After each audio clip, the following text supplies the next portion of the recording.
Belinda and HarperAudio Australia present this unabridged recording of The Power of Hope, written and read by Kon Karapanagiotidis. In memory of my father, Leo, and for my mum, Sia, and my sister, Nola, there is no me without any of you and your sacrifices and enduring love.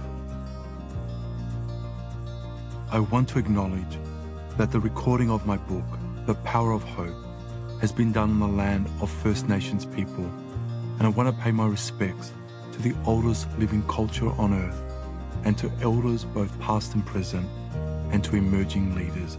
Thank you. Prologue. It's midnight on a wintry West Melbourne evening in 2007.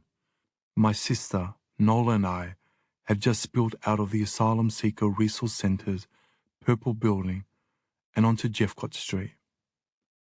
The mosque across the road that always welcomes us is closed. We walk towards King Street, the beautiful Flagstaff Gardens, Wurundjeri land, now in sight and shining in the wet light. But even this, remarkably, is unable to lift my spirits. I'm feeling stuck. What's the point? I asked Nola. Are we making any difference at all? It all feels so futile. This government is just crushing refugees, and what we do doesn't matter. I sigh heavily. I feel so powerless.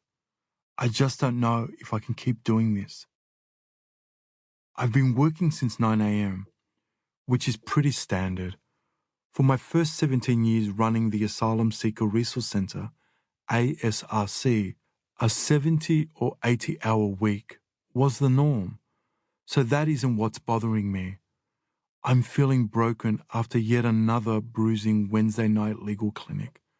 Sure, one family had been granted asylum and rejoiced with tears of joy after years of struggle, and a dozen other families had their initial asylum claims lodged, so they were full of hope. But I'd spent most of the night telling people that their claims for asylum had been refused, that their legal options had been exhausted, and that they would have to prepare to return to their home country. As a human rights lawyer, I have had this conversation with refugees many hundreds of times over the last 17 years, and each and every time, the response is the same: total and absolute devastation. I have had people collapse in front of me while others weep uncontrollably. Of course, I try my best to comfort and counsel them, and I've had others who have threatened to kill themselves on hearing such bad news. I keep those people from leaving my office until I have a safety and care plan in place for them.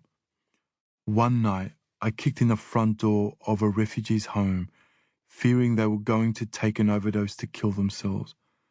And another time, I had a refugee slash his arm in front of me in a moment of total despair, and I had to stop him bleeding to death right there and then. It's difficult for everyday Australians to understand the grief and loss in this crippling moment when refugees hear such bad news. They have crossed half the earth in search of freedom, escaping lives torn apart by civil war, oppression, and tyranny. Many of the people I have to speak to are fathers. They came first, often taking the perilous journey by sea so their families wouldn't have to. They came to establish a new life before sending for their loved ones. These brave fathers have missed so many firsts. First birthdays, first baby steps, first words, first wedding anniversaries, and the first place they called home. These men have spent anywhere from Sample complete. Ready to continue?